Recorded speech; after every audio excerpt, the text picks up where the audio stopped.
Mr. Trump said 25% tariffs on Russian oil could happen any moment and told me he plans to speak with President Putin this week. Trump has criticised his Russian counterpart for his recent comments against Ukraine. The US president says he was very angry after Vladimir Putin questioned the credibility of Ukraine's leader Volodymyr Zelensky. Donald Trump just dropped a bombshell. Secondary tariffs on Russian oil if Putin doesn't cut a deal on Ukraine. Is this the move that ends the war, or the spark that ignites an economic firestorm? It's March 30th, 2025, and the world just got a wake-up call. Donald Trump, the man who thrives on shaking things up, has his sights set on Russia and its oil. He's not mincing words. If Vladimir Putin doesn't play ball on Ukraine, Trump's ready to hit him where it hurts most, the lifeblood of Russia's economy. But here's the kicker. What does this mean for you? Higher gas prices? A global trade war? Or maybe, just maybe, peace in Eastern Europe? Buckle up, because this story's got more twists than a spy novel, and we're breaking it all down. Stick with me, because by the end, you'll know if Trump's bluffing, brilliant, or about to blow it all up. On Sunday, March 30th, 2025, Trump was in West Palm Beach, Florida, his home turf at Mar-a-Lago. He picked up the phone and dialed into NBC News for an interview with Kristen Welker. And what he said? It was pure Trump, raw, unfiltered, and dripping with drama. Here's the money quote, straight from the man himself. Mr. Putin has called for a transitional government in Ukraine, a move which could push Mr. Zelensky out of ceasefire talks. In a new interview with NBC News and a transcript of it, Mr. Trump says if Russia and I are unable to make a deal on stopping the bloodshed in Ukraine, and if I think it was Russia's fault, which it might not be, but if I think it was Russia's fault, I am going to put secondary tariffs on oil, on all oil coming out of Russia. That would be that. If you buy oil from Russia, you can't do business in the United States. Let that sink in. A 25% to 50% tariff, not just on Russia, but on anyone buying Russian oil. Trump says he could slap this on at any moment, maybe even within a month. He's planning a call with Putin this week to hammer it home. But who's he really talking to? Is this a message for Putin, a flex for US voters, or a warning shot to global leaders? Honestly, it's all three. Trump's got Putin in his crosshairs, sure, but he's also playing to the American crowd, showing he's tough on Russia after months of cozying up. And globally, he's telling NATO, China, India, everyone, pick a side, because I'm not messing around.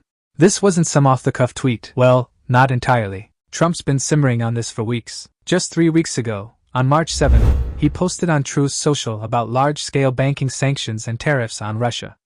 But now, he's gone from vague threats to specifics: oil, secondary tariffs, and a ticking clock. The timing's no accident. Russia's pounding Ukraine harder than ever, and Trump's patience is wearing thin. He told NBC he's pissed off at Putin, his words, after the Russian leader trashed Ukrainian President Volodymyr Zelensky's credibility last week. Trump's not just mad, he's ready to act. But what are these secondary tariffs he's waving around like a loaded gun? Let's break it down. Secondary tariffs might sound complicated, but they're actually pretty simple and tough. A regular tariff is when the US puts a tax on goods coming into the country, like Russian oil. But secondary tariffs take it a step further. They don't just target Russia, they also punish any country that buys from Russia. For example, if India or China buys Russian oil, the US could respond by slapping a big tax, maybe 25% or even 50%, on their exports to America. It's like saying, if you trade with Russia, you'll pay the price with us. It's a powerful way to pressure other countries to stop dealing with Russia. Why does this matter? Because Russia's economy depends on oil. It's not just income, it's their lifeline. In 2024, oil and gas made up about 30% of Russia's budget. Biden's sanctions already cut off Russian oil to the US, but Russia found new buyers: China, India, and Turkey, by selling oil at a discount. Secondary tariffs change the game. They don't just stop Russia from selling to America, they make it harder for Russia to sell oil anywhere. Countries that buy Russian oil now have a tough choice: keep trading with Russia and risk losing access to the US, the world's biggest economy, or stop buying Russian oil to stay on good terms with America. It's a high-stakes showdown, and Trump is betting that Russia will back down first. Donald Trump has always played big. His latest move, threatening massive tariffs. But is this a brilliant strategy or just a dramatic election stunt? Let's break it down. Trump has one thing on his mind, that is ending the Ukraine war fast. He's been saying since his 2024 campaign that he'd settle it in 24 hours. Now, 2 months into his second term, the pressure is on. Meanwhile, Russia isn't slowing down. Missile attacks, drone strikes, Ukraine is taking heavy hits. and Trump's health condition is furious. The reason is Putin isn't backing down. Then, last week, Putin made things even worse. He publicly questioned Zelensky's legitimacy as Ukraine's leader. That was the final straw. Trump told NBC, "I was very angry when Putin started getting into Zelensky's credibility. This fight isn't just about politics or oil. For Trump, it's personal." But is this really just about Ukraine? Maybe not. Trump's moves have NATO allies on edge too. Europe has been pushing for a united front against Russia, but Trump? He's doing the opposite, freezing US military aid and cutting off intelligence sharing with Kyiv. The message is loud and clear: handle it yourselves.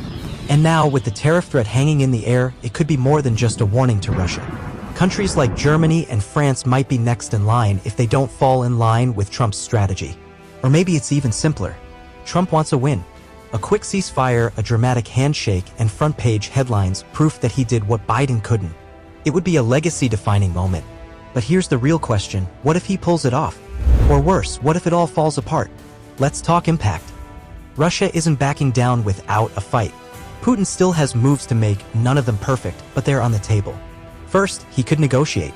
If Trump is serious about striking a deal, and that's a big if, Putin might agree to a ceasefire and try to save face.